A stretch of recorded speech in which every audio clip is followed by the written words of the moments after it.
ناظرین کرام، قصص الانبیاء کے مصنف نے لکھا ہے کہ بادشاہت سے پہلے فرعون مزدوری اور تجارت کرتا تھا۔ ایک روز تنگ آ کر فرعون بازار کے لیے گیا تو فرعون کی حامان سے بازار میں ملاقات ہو گئی۔ بہت جلد یہ ملاقات دوستی میں بدل گئی اور یہ دونوں مصر شہر میں چلے آئے۔ ان دنوں شہر میں خربوزے کی کافی بکری تھی، تو ایک خربوزے والے نے ان دونوں سے کہا کہ بھائی ایسا کرو کہ تم دونوں ہمارے یہاں سے خربوزے بازار لے جاؤ اور وہاں جا کر فروخت کرو۔ جب یہ میرا مال تم لوگ فروخت کر دو گے تو پھر میں تم دونوں کو کھانے کے لیے کچھ دوں گا۔ یہ سن کر فرعون نے حامان سے کہا کہ تم یہیں رکے رہو اور میں یہ خربوزے لے کر بازار جاتا ہوں۔ چنانچہ ایسا ہی کیا گیا، یعنی فرعون خربوزے لے کر بیچنے کے لیے شہر نکل گیا۔ جب فرعون وہاں پہنچا تو دکانداروں نے اس سے کہا، ہم تو پھل اور ترکاری کا سودا نقد میں نہیں بلکہ ادھار میں کرتے ہیں، اور جس کی جو قیمت ہوتی ہے اس کو مال فروخت کر کے بعد میں قیمت ادا کرتے ہیں۔ ہمارے شہر کا تو یہی دستور ہے۔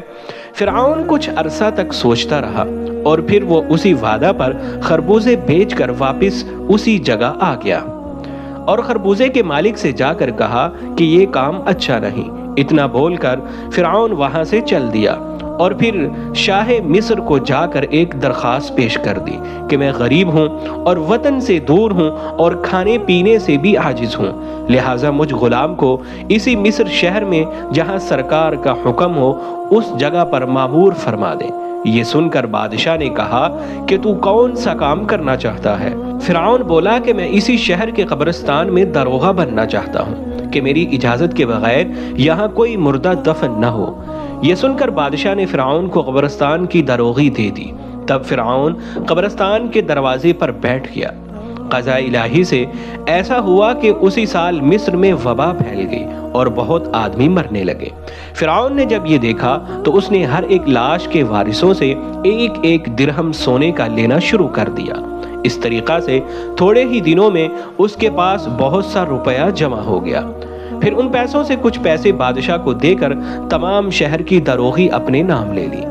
بادشاہ اپنی جہالت کی وجہ سے اس کو پیار بھی کرتا اور انعام و اکرام سے بھی نوازتا۔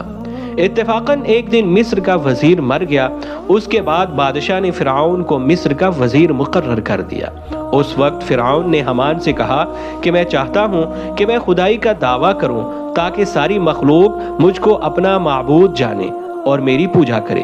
یہ سن کر حامان نے اس سے کہا کہ اگر تو خدائی چاہتا ہے تو یہ کام آہستہ آہستہ کر، سب سے پہلے تو مخلوق اپنے ہاتھ میں لے۔ فرعون نے کہا ایسا کرنے کی کیا تدبیر ہے، کیونکہ تمام لوگ اس وقت حضرت یوسف علیہ السلام، حضرت یعقوب علیہ السلام کے دین پر مستحکم ہیں، کس طرح ان کو اپنا بناؤں، آخر اس کی کیا تدبیر ہو سکتی ہے؟ حامان اس بات کو سن کر کچھ دیر سوچتا رہا، پھر یہ تدبیر بتلائی کہ بادشاہ سے درخواست کر کہ میں چاہتا ہوں کہ ایک برس تک مصر کی رعیت کے واسطے خزانہ سے مفت فرمائشیں پوری کی جائیں اور میں اپنی طرف سے سرکاری خزانہ میں ایک سال کا جو کچھ خرچ ہوگا دوں گا۔ بادشاہ نے کہا میں یہ نہیں چاہتا ہوں کہ تمہارا نقصان ہو اور میرا نفع ہو۔ اس کے بعد بادشاہ نے کہا کہ اچھا میں اجازت دیتا ہوں کہ اس سال مصر کی عوام سے ٹیکس نہ وصول کیا جائے۔ فرعون نے جواب دیا کہ میں نہیں چاہتا کہ سرکار عالی کا خزانہ کسی طرح کم ہو۔ پس بادشاہ نادان اور کم فہم تھا، فرعون کی خاطر عوام سے ایک سال کا خزانہ لیا اور کہا کہ اپنے دل کی مراد پوری کرو۔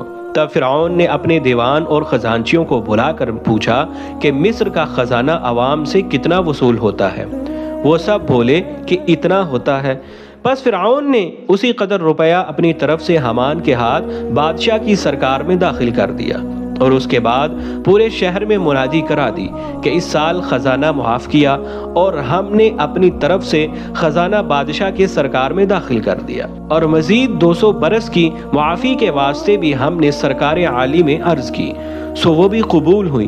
پھر کیا تھا کہ مصر کی تمام رعایا یہ بات سن کر بہت خوش ہوئی۔ غریب و مساکین جتنے تھے سب نے فرعون کی ترقی کے واسطے دعائیں کی اور سب کے سب خدا کا شکر بجا لانے لگے۔